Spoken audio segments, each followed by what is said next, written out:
Yo guys, I've got a spark which I'm going to use to ignite the fire for a very special video here on my channel. Now today marks the 4th year since my first ever upload. That's right, 4 years of making videos and I never got around to doing this. The title does not lie because today I'm ranking all 6 mainline console Skylanders games. That means that all of the mobile games and Fiesta games and Superchargers racing are all excluded. You know, we're talking solely about the main games here. It's unbelievable that my channel has been built on Skylanders for the past 4 years and yet I'm only just getting around to this video now. But that's not the only special thing about this video, because it's also the first video to incorporate my brand new watermark, because I have updated my channel icon to celebrate the 4 years of my uploading history here on YouTube. So we have that to enjoy, as well as the brand new channel banner that has been added, and I have a very exclusive setup for this video right here. Below me you can see all the numbers 6 through 1, that's where I'm going to be putting all of the Skylanders posters as I rank through the games. Then we also have the thumbnail being put in the top right, and then below it I'm going to insert some trailers as I'm talking about the games at hand whilst I rank all of them, mind you. So I want to get this out of the way immediately. This is solely my personal opinion. This video is not made to try and change your opinion, so please let me know in the comment section below how you would rank for Skylanders games. Be sure to stick to yourself, because we all love different Skylanders games for different reasons, so please don't be offended. This is just merely an expression of my thoughts and feelings on these games. I love all of these games. I don't think a single one of them is anything less than good at the very minimum. And if your favourite game is on the bottom of the list, I cannot apologise enough, but again, it is not intended to offend. I can more than respect your opinion, because it's deserved, it's earned, and you have the right to it. But enough of my pleading, we're going to start this off with number 6, which is going to be Skylanders Imaginators, unfortunately. And there is no denying that the character creation system in this game is very in-depthful. Whenever you create Skylanders Imaginators, they truly are your own, because you give them distinctive personalities, colour palettes, and just a combination of different parts that makes for near enough an infinite amount of things you can do. So naturally that personalisation gives a nice personal feeling to the game to really immerse you and care for your own characters, because they're built from your own imagination, and the fact that the game promotes its creativity is phenomenal. It's a great message to be sent, and it is some raw fun. If you just turn your brain off and play through some of the better levels of this game, you can have a blast, because all of the senseis, I mean all of them, are all really fun characters with moves that chain together very well, very sophisticated upgrade chambers, and just a real sense of pacing whilst you're in combat, because they're so overpowering and chaotic that it becomes such a sensation to take control over all of that. But then there are the negative aspects of the game. We have the worst story ever seen in Skylanders, because it's incredibly weak and cannot be spread across 10 levels. You know, it's near enough wrapped up within the first level, the entirety of the story. The other levels just come about through sheer convenience, which is poor and lazy writing. The NPCs aren't all that fun either, because they're Skylanders, and whilst I do like playing as Skylanders, I don't like watching them. I prefer having the NPCs, because the NPCs feel more special because you don't play as them, so their interactions feel more meaningful. And when it comes down to the levels themselves, a lot of them are rather generic and uninspired. We have very familiar settings, and the game just doesn't really stand out to me. It's also incredibly slow paced whenever you're not in a combat scenario, because the senseis walk like a snail's pace, and there's a lot of really long corridor sections, some of which don't even need to exist. Like in the Golden Arcade, there's a segment where you need to take the dynamite, blow up a little jump pad, jump on the jump pad, then go back, raise up the ramp so that then you can take the dynamite to all of the other stations to blow it up. But that entire corridor section, it's not necessary. It doesn't add anything to the level. It just makes it more slow paced and bogged down, for example. And that's just one of the many key examples of game design being both lazy and not as thoughtful as other Skylanders games, because the laziness comes from the fact that a lot of this game is copy paste. Like you have, of course, in Superchargers Captain Cluck Chicken HQ, where you can rise and grow chicken feed, and it has this little purple aura around it even to signify that. Well, where they copy and pasted those assets, they couldn't even be bothered to remove a purple aura. It's just such a terrible game in terms of how it feels at moments, with its just generic and downright terrible level design at moments with poor pacing, and yet still I love the senseis, I love playing as them, and because the levels are perfect length, it can be fun to just sit through the very best of them as you upgrade some of your favourite senseis. And of course the absolute highlights are the Imaginators. I love the creativity that they downright promote. But now we're going to move on to number 5.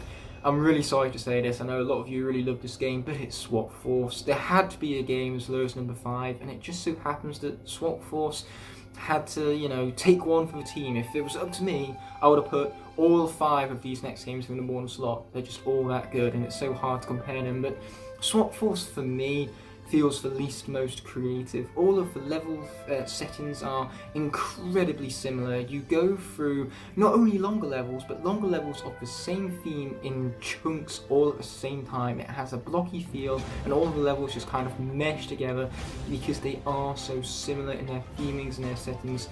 However, the game's music is phenomenal, and the swap gimmick to where you can swap over top and bottom halves of Skylanders and create unique combinations to have all sorts of fun in the game. You know, you can have a speedy bottom and a more slow, brutal top, and you know, that can create for a very distinctive play style. And the fact that you're interacting with a toy, and then that is your manipulation from the physical toy is translated into the game, that's all magical stuff. I can really respect the technicality of Swap Force, how the gimmick works, and of course the making of the game, because it looks beautiful. The textures are flush and really detailed, and the animations in particular are incredible. Like Washbuckler can walk along on his legs, and you see just the little socket points from where his legs have been walking, his octopus legs of course. And it's just such a great attention to detail. It's just such a shame that all of these levels are so slow, with so many turret segments to really bog down the pacing. For example, it's a very slow paced game, and for story, it's fine. It's not Skylanders' best, but they did do a great job building up these gimmick characters, you could say. But the NPCs, unfortunately, you know, you don't really interact with them. They just really talk at you. You don't have that same sense of, you know, relationship or awe when you see them on screen. You don't have the same presence as the NPCs from Spyros Adventure and Giants. They're just merely not as entertaining because they're all brand new. They had to be built from the ground up with their own personalities, and because of that, they weren't given time to develop and become more depthful, especially in comparison to all of our pre-existing characters who've had that pre-established development and already have their character traits to boot for us to love and interact with. So Swap Force ultimately is just my least favourite of my favourite Skylanders games. But moving on to number 4, another one which everyone's going to hate me. Then again, no matter what Skylanders game I put where, I'm going to wind up making someone hate me, because that's just how things go. And again, it's the personal aspects of these lists that are to be respected, but I am going back to feeding. So getting back on course to tell you why Giants is my 4th favourite. It's simply just because it feels like DLC. It's short, and its story is probably the best thing about it, actually. I wasn't about to go insulting it, but then I remembered that Giants is an excellent continuation on from Spyros Adventure, with Chaos coming into Skylands to, you know, take control of an Arcane Computron, whether that was intentional or not. He kind of reawakened it by accident. But regardless of all that, you know, he goes to find the Iron Fist of Arcus, and of course raise an Arcane army to conquer Skylands, which is a continuation from the Arcane Armory setting in Spyros Adventure. In fact, the Velocity of Arcus levels feel an awful lot like for Arcane Armory, because, you know, it would be a huge city, so it wouldn't surprise me if that was just a completely different area within the Velocity of Arcus. And so that kind of connection and the tether the two have makes this just a really worthy sequel, and it's still fun too. The Giants are so huge and have such a huge sense of power that you really enjoy their destruction, even if they are incredibly slow, and bring the pacing of the game to an absolute crawl. The level designs here are a rather mixed bag. You have a lot of levels that you only play due to sheer inconvenience, like let's just take Willikin Village. The only reason why we even go to that level, despite how awesome it is because, oh no, the ship is cursed, and it's just this constant recycled themes that get really tiresome. I'm glad that they put a nice comedic twist on all of this bad luck that the Dread Yacht has. but still there could have been just so much more clever ways to write in certain levels and to set them up much more better than just an Arcane copter followed us from a vault and shot down our engines. So yes, I do think there could have been stronger tethers between the levels, but they're a mixed bag due to the fact that some of them are generic, slow, and just dull and uninspired, and then others are magnificent and some of the best Skylanders content we've ever seen. Like, there's the singing drill in this game, crying out loud. That alone makes it worthy number 4. So yes, I love Giants. I think it's a great game. It's just by number 4, please forgive me.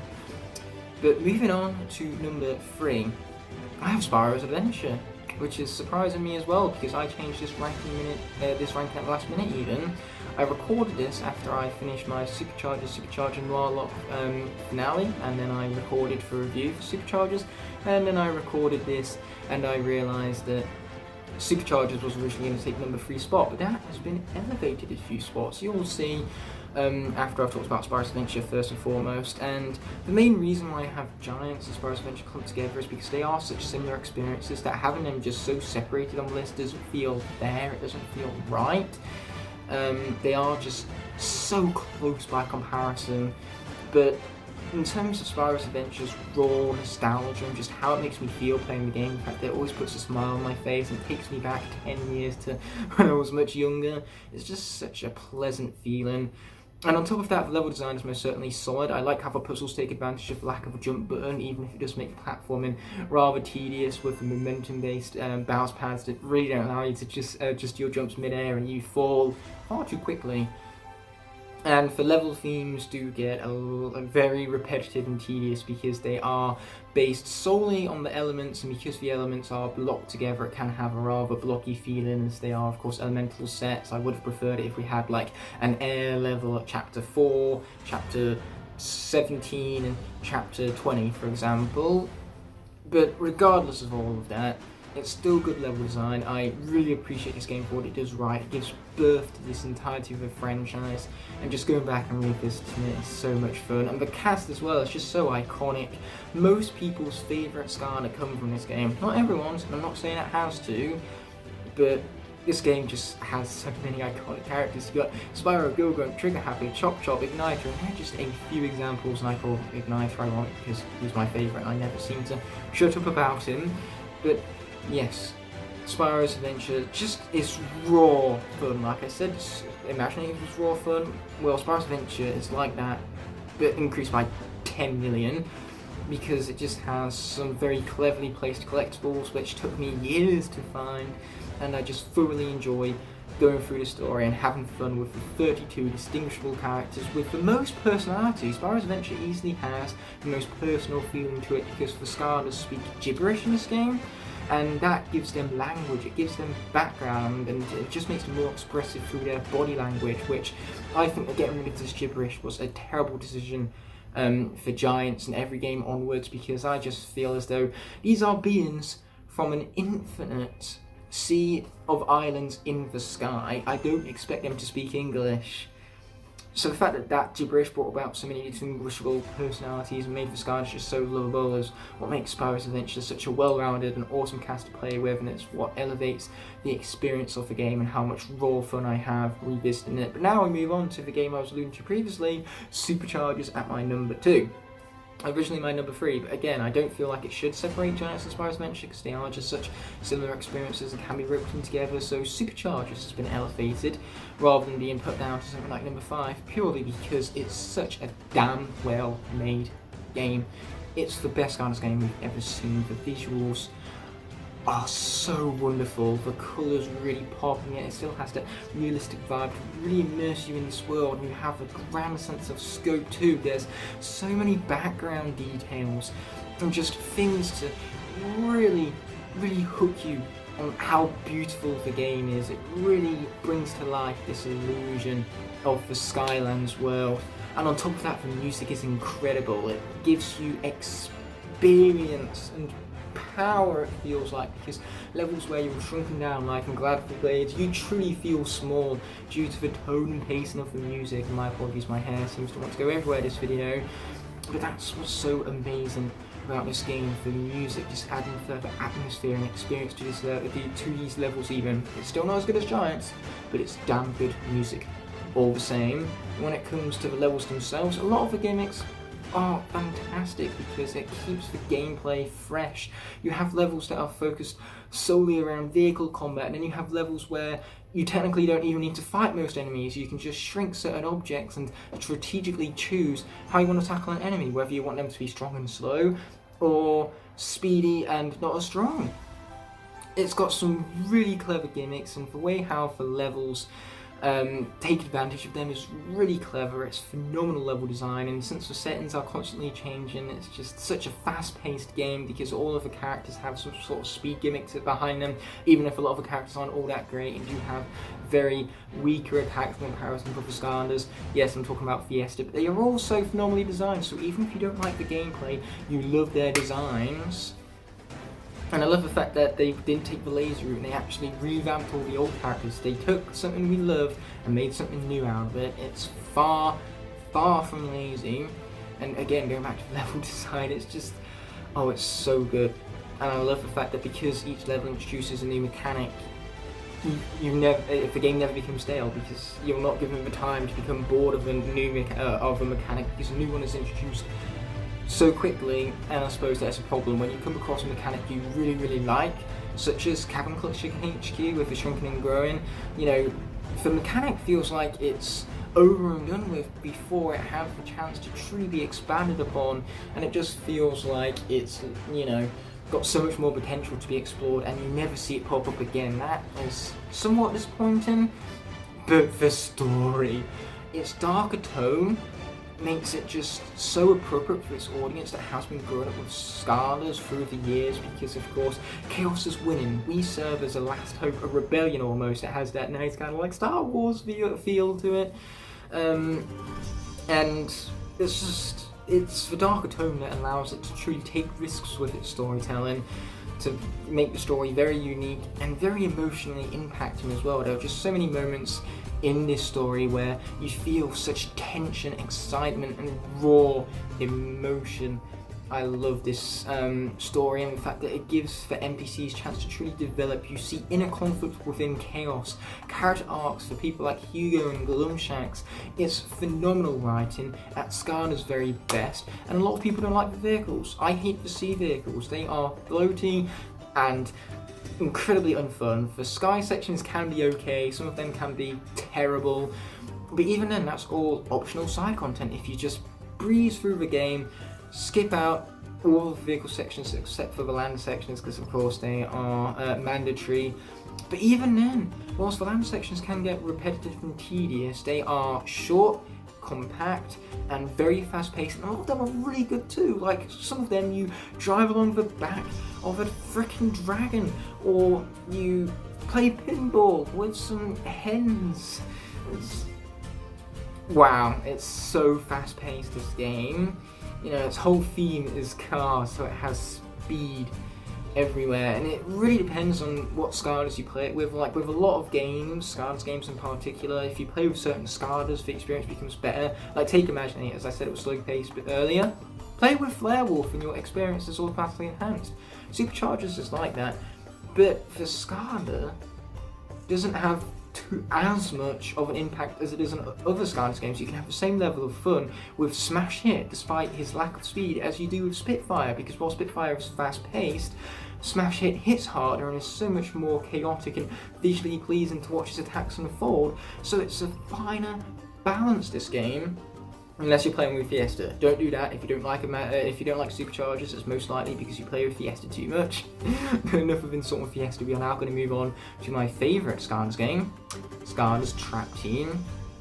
Yes, I understand that this is easily the most cash grabby Skylanders game of all of them. You need a trap master with every element and a trap of every element, as well as all of the event track pieces just to be able to 100% this game.